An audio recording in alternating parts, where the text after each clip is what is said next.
Hello, and thank you very much for having me with you today. My name is Shadi. I am the Senior Private Sector Partnerships Officer at UNHCR, and I am based out of Dubai.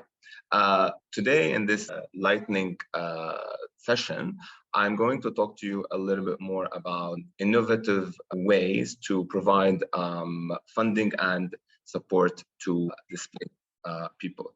And I'm going to focus on two particular, let's say, areas. So let's move on now to talk about the engagement of the private sector in the developmental and humanitarian response to the displacement crisis worldwide. Let's first actually start to understand a little bit about why it is important for the private sector to be actually engaged. First of all, the number of people in need is actually increasing worldwide. This includes both displaced people and members of the communities that displaced people are living with. The second point is that the private sector is becoming a growing player in this area. Businesses obviously benefit also from the reputation that comes out of doing good in the world. And also on top of that, there are rising expectations worldwide from the staff and from the clients that, a company is actually supposed to do good. And we see this, a lot with, the kind of behavior that, for example, customers are quite often inclined to buy a product that is supporting a certain, let's say, cause versus a product that is not. Businesses obviously can provide funding, but they can also provide skills and also solutions. As you know, CSR is on the rise, and also socially conscious businesses are also on the rise too. And of course, the creation of corporate and family foundations that are looking to actually support certain causes. Now, let's move to talk a little bit more about how can the private sector be engaged. Obviously, these are common practices, but forms that the private sector can basically engage are not particularly limited to these ones. So, first of all, they can, of course, provide funding either to organizations that are supporting displaced people or to displaced people directly, and including, of course, members of the communities that are hosting them. They can also provide in-kind, for example, support. And this could apply to companies that its core business can provide this kind of support. The second one is what we call cause-related marketing. This is when a company assigns a certain percentage of the profit that is made from a specific product to support a certain cause. The private sector can provide education and scholarship opportunities, either by directly supporting these or, for example, creating the space for such programs in certain schools and certain also universities. They can also provide jobs and livelihoods. And I think this is a very actually important area that we really need to focus on, although refugees are in many places are not allowed to work. But I think the private sector can create a model that actually allows refugees to become more active players within the societies that they are living in, rather than remaining dependent on aid. So companies can obviously, for example, assign a certain quota of their staffing to be dedicated particularly to displaced people. They can provide also skills and training that are relevant to the market whereby the displaced people are actually staying. And they can also provide medical support. For example, medical facilities can either assign a certain discount or offer actually medical support for free, or they can dedicate, for example, mobile units that would go to the areas where there is actually a concentration of displaced people in need. Moving forward, I'm going to give very quick examples that are relevant to the context of UNHCR. As you can see, most of these examples are from multinationals, but anyone can do this kind of work anywhere. I'm going to start with the IKEA Foundation, which is actually a corporate foundation, and it's one of the biggest corporate partners for UNHCR. They provide funding to support livelihoods, shelter, and also education programs. They heavily promote the cause of displacement among their staff and also clients. And they ran a cause-related marketing campaigns for 3 years, whereby a certain percentage of the profit made from a specific LED light was donated to help provide adequate lighting in some of the refugee camps. Unilever, they provided in-kind support that included sanitizers, detergents, and around 30 million bars of soap.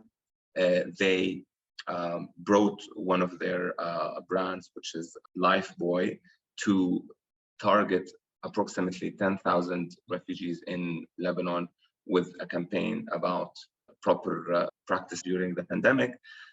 And they ran a cause-related marketing campaign on certain products in certain large supermarkets in Jordan, Lebanon, and also Iraq. The Tahir Foundation, which is a family foundation based out of Indonesia, provided funding to help no less than 37,000 refugee families in Jordan and Lebanon. Uniqlo also provided in-kind support that included clothing, and they are also supporting 19,000 refugees with vocational skills, and some of them will also have access to finances that will allow them to start their own business. And this is actually maybe one of the areas that I have missed from the slide before, is that the private sector can, in addition to skills and also training, they can either provide micro loans or micro grants to help refugees start their own businesses as well. The last example is Microsoft, that is actually committed to provide by the end of 2021. They will provide approximately 25,000 refugees in Kakuma camp in Kenya with digital skills. Now, moving forward, I'm gonna talk a little bit more about the role of Islamic social finance, but particularly zakat in meeting the needs of refugees. First, let's think a little bit more about why zakat for refugees. First of all, zakat, I mean, as we know, is meant to alleviate hardships that people actually in need. It's paid on yearly basis, so there's a sense of continuity and also sustainability in it. There is a very important fact that we need to actually keep in mind, is that more than 60% of refugees and internally displaced people are coming from OIC countries. And refugees quite often fall under 4 out of the 8 categories of zakat, or of people who are eligible to actually get zakat. So these include the poor, the needy, the debtors, and the stranded travelers. Now, after establishing the case, what kind of impact zakat can have on displaced people and naturally on the communities that displaced people are living within. First of all, it will make sure that families in need have their basic needs and their basic goods, including, for example, food. It will encourage local integration, because when you, for example, provide zakat, let's say in cash, then automatically refugees will become vendors at the local stores, and the perception towards them from the local community will actually change. It will assist refugees in paying back their debts, because quite often, especially in situations where they have been displaced for a really long time, they will start borrowing money from the people actually around them, and giving them zakat will allow them to pay back this money and will ease, of course, any potential sensitivities with the local communities. And of course, providing zakat in the form of micro grants can also allow refugees to start their own businesses as well.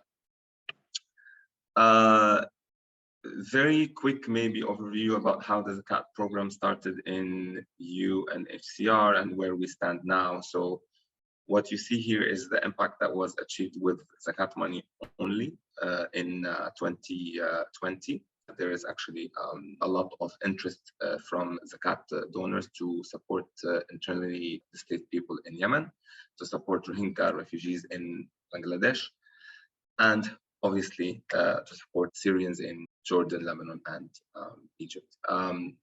A very quick maybe overview about how we started is that we piloted zakat giving back in 2017 and 2018, and we dependent on our already existing cash-based program in Jordan and Lebanon. And then throughout this pilot, we were actually able to help around more than 34,000 people, or approximately 6,888 Syrian refugee families in these two countries. And based on that humble, let's say, success, we launched in 2019 the UNHCR Refugee Zakat Fund, which is a trusted, compliant, and effective mechanism harnessing the power of zakat and sadaqah to assist the most vulnerable refugees and IDPs. And the main intention out of this fund is to create a partnership tool, or a tool to partner with zakat organizations globally. Very quick examples. Thani bin Abdullah bin Thani Al Thani Humanitarian Fund, which is based out of Doha, so far has actually assisted with zakat funds more than 2 million people worldwide, including in Yemen and also Bangladesh. I'm gonna give two examples from Indonesia, Human Initiative and Dompet Duafa, which are private zakat or zakat organizations that are partnered with HCR, and they run campaigns to support certain programs.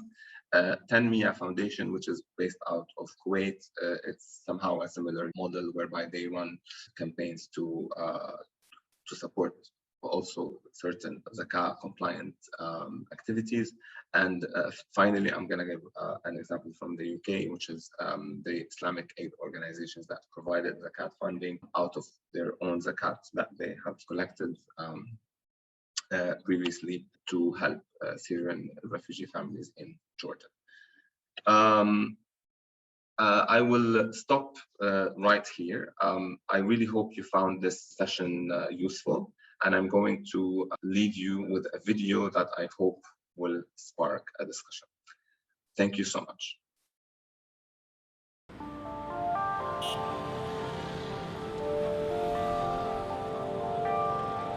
When I came to Indonesia, it was very difficult for me.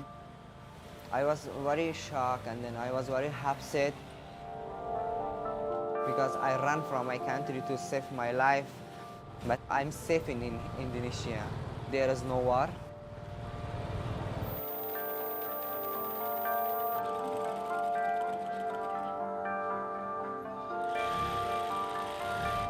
When I was a child, I see my mom always sit in front of machine, and then she always sew, and then I little become grow up, and then I learn from my mom.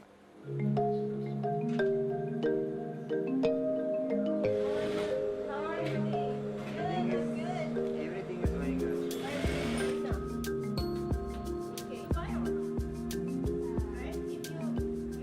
Benang is a sewing thread, so we can stitch these two components together, the society and the refugees together, so it will become unity. So by being together, we can create something big.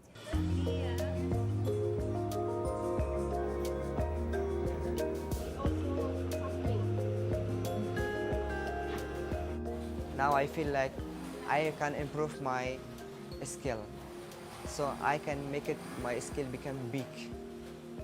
So I can, it's like this project is for me like the key of my dreams. They gave me the key, so I can open the door, and my dreams come true.